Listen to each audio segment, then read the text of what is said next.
Right, so hello and welcome back to Books and Things, and welcome to the next discussion video on the serialised read-along of Our Mutual Friend.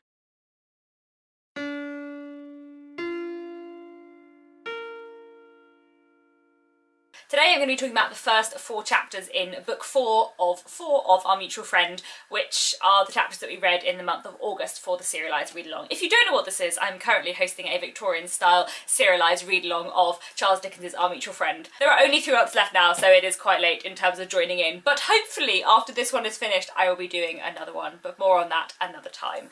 For now, let's get into the chapters. In the month of August we read the first 4 chapters in book 4, which are Book the 4th, Chapter 1, Setting Traps, Chapter 2, The Golden Dustman Rises a Little, Chapter 3, The Golden Dustman Sinks Again, and Chapter 4, A Runaway Match. As always, many exciting, important things to say about these chapters. So Chapter 1 of Book 4, Setting Traps. In this chapter we encounter Bradley Headstone and Mr. Riderhood. Mr. Riderhood is now working on his lock up the river, and he encounters Mr. Eugene Wrayburn rowing past one day, clearly apparently on his way to go and see Lizzie Hexam, who he has now finally located.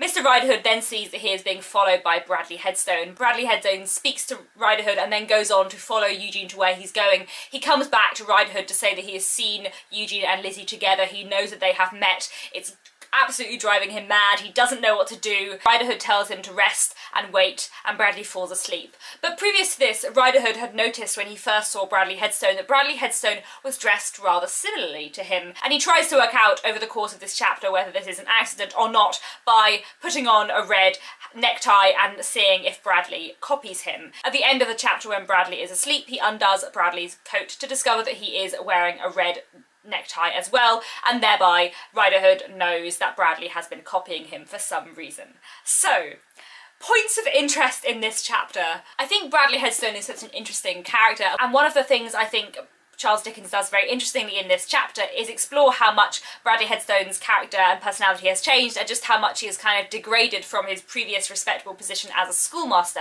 There is the suggestion that he is almost no longer quite the person that he was, but that the person he has become now fits him much better, and we see this in the way that Dickens describes his clothes.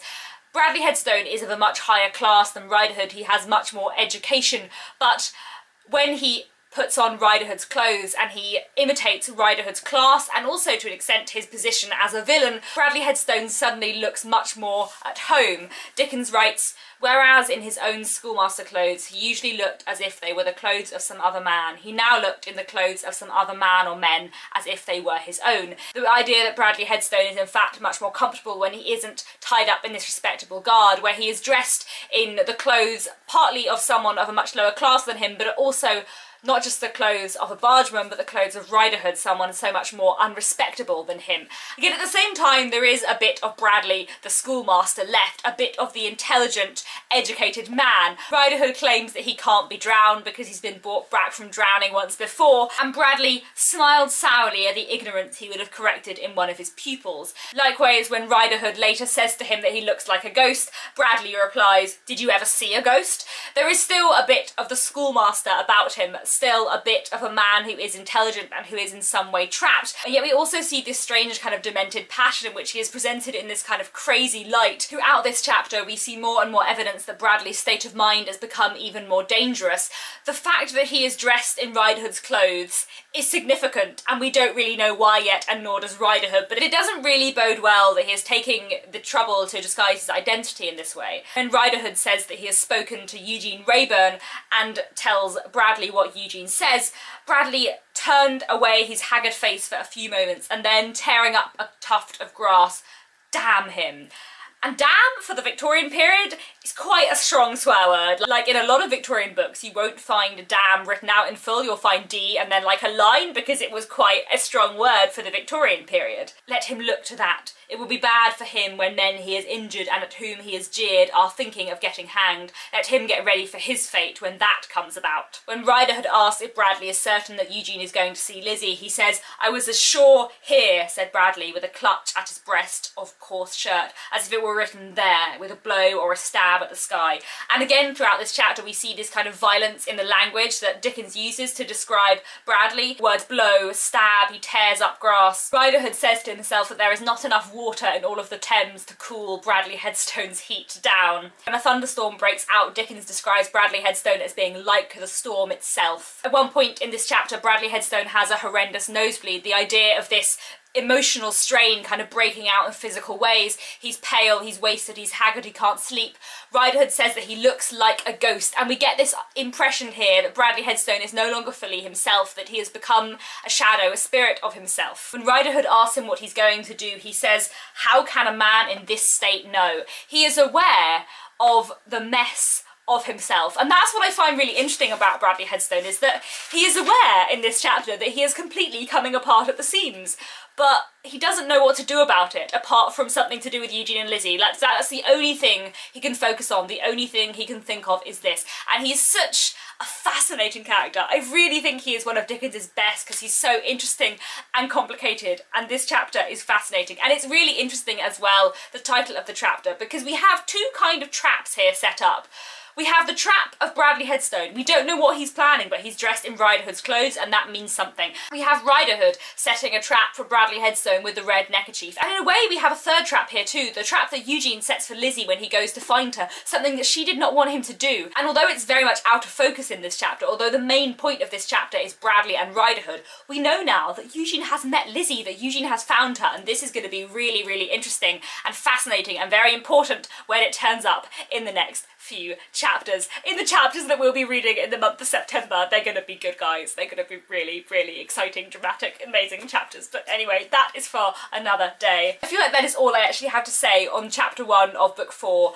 Bradley Headstone is such a fascinating character. Let's move on to chapter 2. The Golden Dustman rises a little. In this chapter, Mr. and Mrs. Alfred Lamley have breakfast with the Boffins. Mr. and Mrs. Lamley hold a long conversation in which, to their increasing dismay, the Boffins do not join in until Mr. Boffin declares that it won't do and that they are there on false pretences, that Mr. Lamley will not be replacing Mr. Rokesmith as his secretary, and that Mrs. Lamley will not be replacing Bella Wilfer as Mrs. Boffin's companion, and that in fact he can give them £100 for their services and will very well send them to be on their way. And it's nice to think that Mr. Boffin can recognise a swindler when he sees one. And then towards the end of this chapter, another nice moment. Georgiana Podsnap, who has been separated from her dear friend Sophronia Lamley for so long, bursts in and tries to give her money and her jewels, the very few possessions she has, to her friend Sophronia. Mr. Boffin takes them, saying it's on Sophronia's behalf, and then tells Mrs. Lamley that he will give it back to Georgiana, to whom of course it belongs. And we see that Sophronia Lamley is moved, and that is sad and impactful and very interesting. So, points of interest in this chapter. I do have to say, I find the Lamleys hilarious. Although they are nasty, I think they are one of the funniest elements of this book. They were in charming states of mind were Mr. and Mrs. Lamley, and almost as fond of Mr. and Mrs. Boffin as of one another. Such a clever sentence, because it works on a surface level in terms of the show they are putting on for the world. They are claiming to be as fond of the Boffins as they are of each other, but also it works on the level below in which we know that they hate each other, and they also really don't like the Boffins, and they disdain the Boffins as much as they disdain each other, but also need them. It's nice to see in this chapter Mr. Boffin become a little better, and to rise a little, as the chapter says. And there are two things I think that are powerful and important and nice here. One is his desire in this chapter to do right. The fact that he wants to help the Lamleys a little bit because he doesn't want to leave them in the lurch, and he's aware of their expectations. But also he doesn't want to help them massively, and he doesn't want to live with them because he doesn't like them, and he doesn't want to lead them on about that, and he thinks that they're not good people and he doesn't want to be with them. You can also see his morality and his kindness in the way he behaves about the Georgiana situation, both in his manner to Georgiana and his desire to return the money to her, but also in the way he acts towards Sophronia and the kindness and consideration he gives by not telling Georgiana what she is, which matters to her because she is not as good as Georgiana thinks she is, and she kind of, a little bit of her wishes that she is, because she does care about Georgiana, and I think that's really interesting. The second thing that I really like, and which is nice, and in which you really do see Mr. Boffin rise in this chapter, is the way he talks about Mrs. Boffin. The last time we saw Mr. Boffin, he was shouting at Mr. Rokesmith, and he was ignoring what Mrs. Boffin had to say about the matter. But here, again and again, we hear him kind of deferring to Mrs. Boffin. The court, if I am the court, does object. The court objects for two reasons. First, because the court don't think it fair. Secondly, because the dear old lady, Mrs. Court, if I am Mr., gets distressed by it.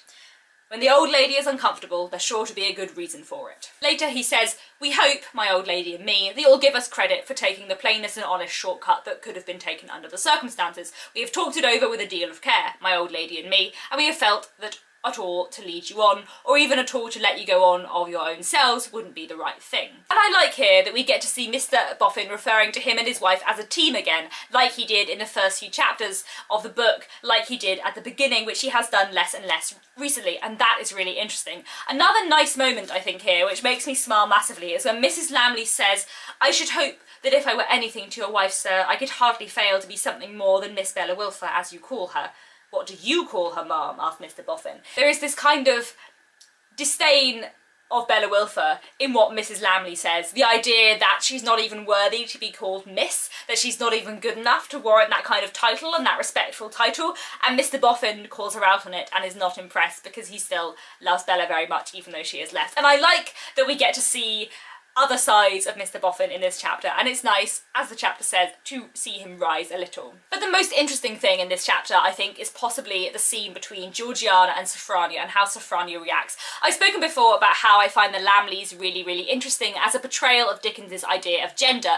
They have very similar personalities, and in a way, for Dickens, they are a male and female version of the same character, but the female version is more moral and more emotional because for Dickens, that is a lot of the time what women mean. We saw at the end of book 2 the emotion and the affection she felt for Georgiana, where she aimed to save Georgiana from Fledgeby by separating herself from Georgiana. But since then we have seen her claim that she regrets that and that she doesn't know why she did it, and yet despite her usual cold attitude and despite her dismissal of Georgiana in the meantime, the moment Georgiana is affectionate towards her, she is brought to tears because it moves her, because no one else thinks her good. And I think there are two things that are really interesting here, because you can always see the two reasons why she's fond of Georgiana. One is just because she likes Georgiana, because Georgiana is nice and sweet and kind, but the other reason is because nobody else thinks her as good as Georgiana thinks her. And that is a wonderful thing to have, because in the eyes of Georgiana, she is something that she's not, and that a bit of her wishes she could be. And I think that is what makes her such an interesting character. That's what makes Sophronia Lamley a much more three-dimensional and complex character than her husband. The eagerness of Georgiana to do something good for Sophronia, who knows she does not deserve that kind of goodness, moves her greatly. And there is this beautiful and really kind moment between Mr. Boffin and Mrs. Lamley where the respect of both of them for each other kind of increases, despite Mr. Lamley sneering, which I really, really love. "Mr. and Mrs. Boffin," said Mrs. Lamley, still sketching and seeming to bestow great pains upon it, "there are not many people, I think, who, under the circumstances, would have been so considerate and sparing as you have been to me just now. Do you care to be thanked?" "Thanks always worth having," said Mrs. Boffin in her ready good nature. "Then thank you both." "Sophronia," asked her husband mockingly, "are you sentimental?" And I think that is like almost the worst part. That's why he's such a despicable character, because not only is he just horrible and completely heartless, but he also views sentimentality as a complete weakness and emotion as rubbish and cheap and diminishing and worth laughing at.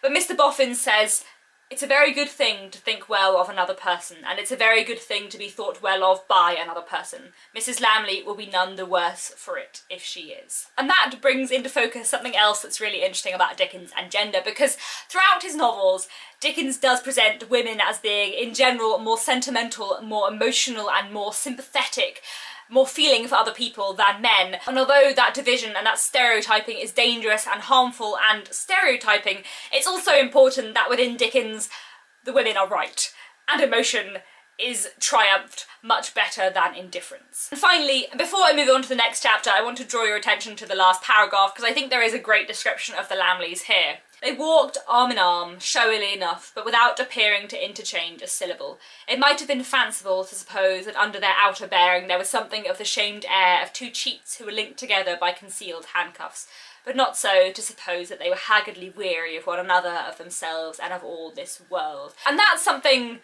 The despite all is quite sad. The idea that despite being horrible, horrible people, there is this deep sadness and misery and weariness under both Mr. and Mrs. Lamley, that both of them are really just quite unhappy people. Let's move on to chapter 3, The Golden Dustman Sinks Again. What a shame it is, after his brief move once more into morality, that Mr. Boffin has again descended into weggery. In this chapter, Mr. Boffin meets Mr. Venus, and we find out that whatever it was that Mr. Boffin showed Mr. Venus at his house, it has convinced Mr. Venus to pretend to go on being in the deal with Weg until the last moment, and to be in some way on Mr. Boffin's side. And I must say, I'm really looking forward to getting further on in book 4, because it's taking its toll on me and all the stuff I have to say, that I have to keep on suppressing all the spoilers when there are so many interesting things to talk about that I can't talk about yet. But anyway, in this chapter, Mr. Venus and Mr. Boffin go off to see Mr. Weg, and Mr. Weg now presses upon Mr. Boffin the fact that him and Venus have this will in their possession that could ruin Mr. Boffin, and that they are going to blackmail him for it, and that they want 2/3 of his fortune to split between them, which Mr. Boffin agrees to because he does not want to be ruined, he does not want to be moral and let the right will come to light. Mr. Weg forces Mr. Boffin to dismiss Sloppy from his position of authority and his job on the mounds, and then at the end of the chapter Mr. Weg leaves a little manically, being very, very happy that finally he has put the grindstone to Mr. Boffin's nose. So, points of interest in this chapter. Again, I think it's really interesting to look at the character of Weg and precisely the reasons why he hates Mr. Boffin so much, and I've spoken about this before, the fact that for Mr. Weg, I think it is so much more to do with Mr. Boffin having the money when he doesn't deserve it because he's not of the right class to have that kind of money. The idea that Mr. Weg especially resents Mr. Boffin's money because Mr. Boffin is not educated and not as educated as him, and that he therefore feels that he has more of a right to such wealth and such a social position than Mr. Boffin does. He says to Mr. Boffin, "I've been your slave long enough. I'm not to be trampled underfoot by a dustman anymore." And when Mr. Boffin protests about his position, he says, "Don't you see, Weg? Don't you see? My old lady has got so used to the property, it will be such a hard surprise." "I don't see it at all," blustered Weg. "You'll have as much as I shall have. And who are you?" But then again, Mr. Boffin gently represented, "My old lady has very upright principles." "Who's your old lady?" returned Weg, "to set herself up for having uprighter principles than mine." The idea that what irks Mr. Weg more than anything is the fact that he thinks he is just as good and better than them, and therefore it grinds him and infuriates him that they have money because he thinks he has a better right to it than them.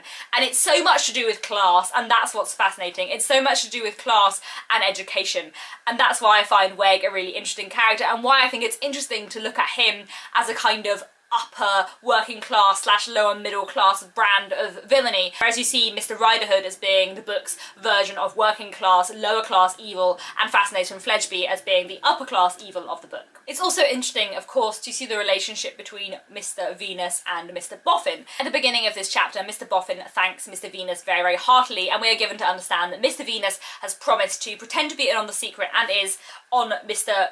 Boffin's side in some way. "All right, Venus, all right. Now that you've been to see me and have consented to keep up the appearance before Weg of remaining in it for a time, I have got a sort of backer. All right, Venus. Thank you, Venus. Thank you, thank you, thank you." And throughout the chapter, Mr. Venus addresses Mr. Boffin as Sir. Mr. Weg addresses him simply as Boffin, but Venus continues to address him as Sir, and we get the sense that there is a growing respect between them in some way, even though we don't know precisely where it comes from. I don't have much more to say about this chapter, to be honest. It's a very interesting chapter in terms of the plot, and there's a lot in here that's really interesting once you've read the rest of the book, but I don't feel like I have that much to say at this stage, so I will move on to the next chapter. Chapter 4, A Runaway Match. And in this delightful chapter, Miss Bella Wilfer and Mr. John Rokesmith, aka John Harmon, get married, which is very exciting because it's nice and romantic and lovely, and it's also quite nice to have a marriage that takes place quite a long way before the end of the book, because often the marriages in Dickens take place right at the very end, so it's interesting to see what will progress in their marriage, and we'll get to see a bit of their married life. So we begin the chapter with Mr. Wilfer and Bella arranging her father's escape from home so that he can go and witness her wedding to give her away at church. Bella and John get married in a church in Greenwich, and then they go back to their new home, their cottage in Blackheath. They have a wedding breakfast, they go back into Greenwich and they have their proper wedding dinner at the same restaurant where Bella and her father once dined once before, and John and Bella decide to pretend that this is not their wedding day and that in fact they've been married very, very many years in order to deceive everyone around them for some strange reason. On the surface it is mostly a nice chapter of niceness and then Bella's father going back home at the end, but there are a few points here of real interest that I do want to discuss. I do love this chapter a lot, and I think partly why I love this chapter, aside from it being like a nice rounding up moment in a love story that I really, really enjoy, that is one of my favourite parts of this book, I also just really like that it takes place in Greenwich and Blackheath, because I'm from South East London and I grew up going to Greenwich Park and to Blackheath, and I know these places so well. Like, I was literally in Greenwich Park yesterday, and then it's really nice to like read this chapter and see it being in Greenwich, because I know where they are and I can imagine it, and that's really lovely. Despite this being a very nice and charming chapter in many ways, I think there are some really, really interesting things here, and some things which are perhaps a little darker. So, one thing I have to comment on, as always, as I've spoken about many times before, is the really depressing relationship between Mr. Wilfer and his wife, where literally, in order to go to his daughter's wedding, because he knows his wife will disapprove, he has to pretend that he's just been at work. His daughter writes a letter to her mother telling her to tell her father so that she will think that her father didn't go and knew nothing about it, because otherwise her father would get into trouble. It's really sad that that is their relationship, and that not only is Bella running away in this chapter to marry Mr. Rokesmith, her father is also running away in order to watch them get married, and that is pretty sad. Another thing I think is really interesting, again, is the relationship between Bella and her father. They have a weird and interesting relationship throughout the book, in that Dickens really emphasises this kind of role reversal in which Bella mothers her father a lot. She says to him, "You have been a good, good boy, and you are the best of all the dearest boys that ever were." She says, "That's a pious boy," and she often calls him darling, which is a slightly weird thing to call your dad, but wouldn't be that weird a thing for a mother to call her son. There are times when he does act very much like her father and less like her son, for example when he gives the speech at their wedding meal, and also when she keeps on asking for forgiveness and he grants it. That too is more like their actual father-daughter relationship, but I think it's quite interesting to see how their relationship is constantly in flux between father-daughter and mother-son, and how it constantly shifts. I think it's quite interesting, and in a way it makes a kind of equality and friendship between them, which is quite nice. And it's also interesting to see in this chapter that as well as Bella having changed, as well as her becoming less mercenary, she's also starting to regret her treatment of her father through a lot of her life, because she does really love him. She says, "Dear Pa, if you knew how much I think this morning of what you told me once about the first time of our seeing old Mr. Harmon, when I stamped and screamed and beat you about with my detestable little bonnet. I feel as if I had been stamping and screaming and beating you with my hateful little bonnet ever since I was born, darling." She feels that she has been a pain and a strain on his life, and yet at the same time she knows how fond he is of her and how much he has relied on her in life. And she says, when he leaves, "And you don't feel solitary or neglected going away by yourself, do you, Pa?" And in that, I think you can see this idea that she worries that she has left him. And this is the second time that she has left him, because she left him once before to go to the Boffins and didn't feel sorry for it then. And now she feels worried that she has abandoned her father to this life that he has with her mother, which is very unhappy. And yet, she also knows that she'll be happy, and she is also very much in love with her husband. Talking of that, let's address the fact of her husband, Mr. John Rokesmith, who is throughout this chapter called Mr. John Rokesmith, despite the fact that that is not his name, and he's still not told her, and they're getting married. Now this is quite problematic, and where I think we come to the most problematic parts of John's character, because we can completely understand at this point how he got to this stage. We can completely understand how he got into the lie he got into, pretending to be someone else and not John Harmon. We can see earlier on in the book, we know how it happened, and we can understand how he gets trapped in this position where he can't come to life, as it were, because that would take the Boffins out of their position and take the wealth away from them. And we understand now that he has gotten to the position of being engaged to Bella and being about to marry her, and he still hasn't told her, but at the same time he marries her and he still doesn't tell her what his name is, which is an issue, one, because he's still lying to her, and also because, are they legally married if he marries under a name that isn't his? Like, I don't know, but it doesn't feel like they necessarily would be. Another interesting thing I think to examine is this little fascinating paragraph. "And now the church porch, having swallowed up Bella Wilfer for ever and ever, had it not in its power to relinquish that young woman, but slid into the happy sunlight Mrs. John Rokesmith instead." So many interesting things here. One, a very interesting choice of language, the church swallowed up Bella Wilfer. The idea that Bella's old self has gone forever, that her identity is now gone, and that she has become instead Mrs. John Rokesmith. Interesting on the one level, because this idea that marriage has stolen her identity and she is now a new person entirely, but also because she is now Mrs. John Rokesmith.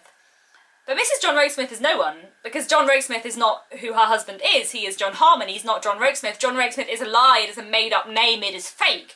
And therefore, if she is now Mrs. John Rokesmith, no longer Bella Wilfer, who is she? It's interesting, and it's complicated, and it's so fascinating, because on the one hand, I'm so happy they get married, because I love Bella and John, and I like their story, and I think it's great, and Bella is a fascinating character.